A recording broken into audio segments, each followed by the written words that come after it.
Actualmente podemos encontrar que existen dos grandes ganadores del debate precisamente sobre qué es el aprendizaje, cómo se puede entender su naturaleza y su proceso, que son las perspectivas asociacionistas y las perspectivas constructivistas.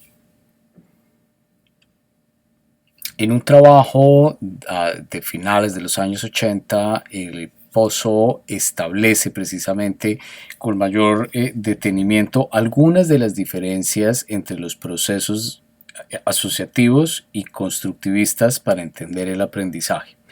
Estas diferencias las retoma en el libro en el que estamos trabajando en otro capítulo, por eso voy a hacer una presentación muy esquemática precisamente al respecto.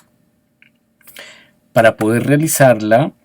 hemos visto la importancia de considerar varios elementos que nos permitan o que nos sirvan como categorías para poder establecer una comparación entre estas dos perspectivas. El primero de ellos corresponde a la unidad de análisis, que podemos entenderla como aquello que finalmente vamos a observar en relación con el aprendizaje. Por otro lado, la siguiente categoría tiene que ver con el sujeto, que lo entendemos como la concepción que se tiene sobre la persona que aprende, quién es el que tiene precisamente el papel o el protagonismo dentro de precisamente todo este proceso. La siguiente categoría trata sobre en dónde se originan precisamente los cambios, es decir, en dónde encuentro yo el motivo que desencadena el aprendizaje. La siguiente categoría trata sobre la naturaleza del cambio, es decir, cuando estamos hablando de cambio en tal o cual perspectiva, es decir, o en el asociacionismo o en el constructivismo, ¿a qué nos estamos refiriendo? Y finalmente,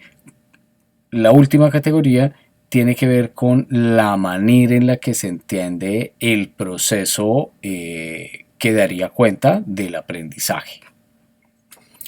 Cuando nosotros hablamos de la unidad de análisis en una perspectiva asociacionista, estamos refiriéndonos a un conjunto de elementos que se van sumando en la medida en la que nosotros vamos ganando más experiencia y mucha más competencia para poder ubicarlos y establecer una serie de relaciones entre esos elementos. En esa medida nosotros entenderíamos, apelando a ese principio de la equipotencialidad, que el origen del cambio se trata de algo externo, porque como el mundo tal y como es, yo lo tengo dentro de mi cabeza. Para poder ampliar mi dominio de conocimiento, tengo que tener la posibilidad de conocer y de ampliar los referentes con los que cuento del mundo. En esa medida se habla de un cambio cuantitativo porque, voy a ponerlo de esta forma, es aditivo, es decir, va sumando una tras otra, tras otra, tras otra, de tal manera que yo voy reuniendo una serie de elementos que luego, más adelante, me van a permitir a mí establecer una serie de relaciones. Por esta razón, el aprendizaje se entiende como un proceso de asociaciones, asociaciones que me permiten establecer esas relaciones entre elementos, de tal manera que la concepción del sujeto es un sujeto que reproduce dentro de su propia mente la misma estructura del mundo, y en esa medida sería un sujeto estático.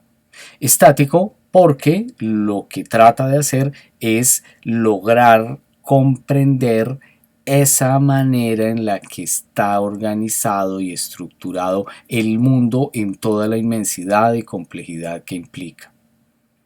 Cuando nosotros hablamos, por el contrario, de una perspectiva más constructivista, la unidad de análisis corresponde a las estructuras, a una entelequia de carácter conceptual que nos permite entender en términos operativos la realización de diferentes habilidades que van respondiendo a una serie de exigencias que tienen mucho que ver con la participación de las personas en dominios específicos del conocimiento.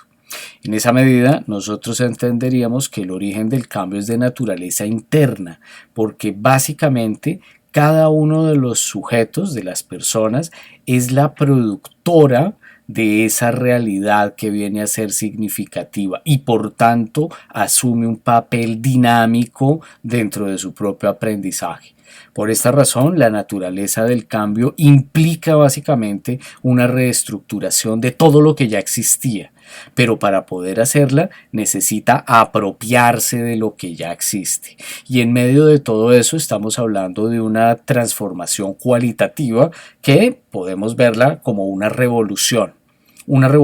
permanente que lleva a derrumbar lo anterior para construir lo nuevo, ¿sí?